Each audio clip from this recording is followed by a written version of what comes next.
Hey, how are you guys doing? I wanted to give you some quick tips for your sauna use. Now, you may have a sauna at home like I do, or you may use the sauna at the gym, but there are a few important details that you might not know about that are important. I said that again. Important. It's very important. Anyway, the first thing is hydrate. So you want to pre-hydrate, especially when you know you're going to use the sauna. Just make sure that you're drinking a lot of water through the day. During the sauna, take your water with you as well. Some people like to use electrolytes. That's up to you. Now, the vessel that you drink out of is what? Important. You got it. So I like to use glass. I don't I just don't like drinking out of metal anyway, and I don't drink out of plastic. So, glass for me. If you drink a lot during the sauna, you can actually have another drink outside and like open the door and switch them. That's again just depending on the length of your sauna and what your needs are. So, the second thing I want to talk to you about are towels. It's important that you protect your sauna. So sit on towels, lean on towels. Like, don't tell my husband I'm in here right now without a towel. But it's not on. It's like a fake. I mean, the light is on, but not the heat. So that I won't die while I'm in here talking to you. Anyway, so we sit on towels, we lean on towels, and that protects the wood from soaking up the sweat and then having sweat stains. However, if you do have some stains, I've been told hydrogen peroxide solution would help get those stains out, but that's something you want to check with your individual manufacturer about to make sure, maybe test it in a conspicuous spot before you do that.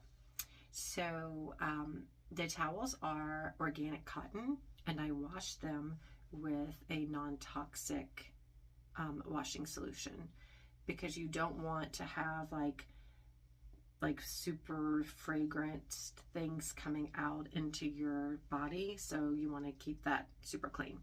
So organic towels and non-toxic washing detergent. So after your sauna session, then you're going to want to shower immediately. What will happen if you don't is that your skin, all of that sweat that you just brought out, is sitting there on your skin or on your clothing, and it's going to just soak right back into your body. Get in the shower. So this is why I quit sauning at the gym, because I lived too far away, and by the time I would get home, I would already soaked it back up. So sauna, shower.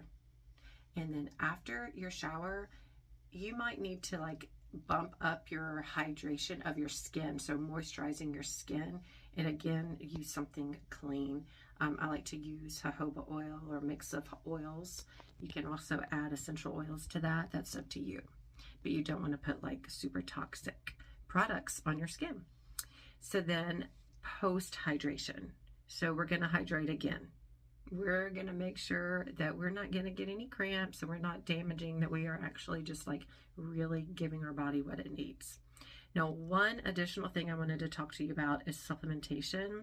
So some people take oral liposomal glutathione before they sauna.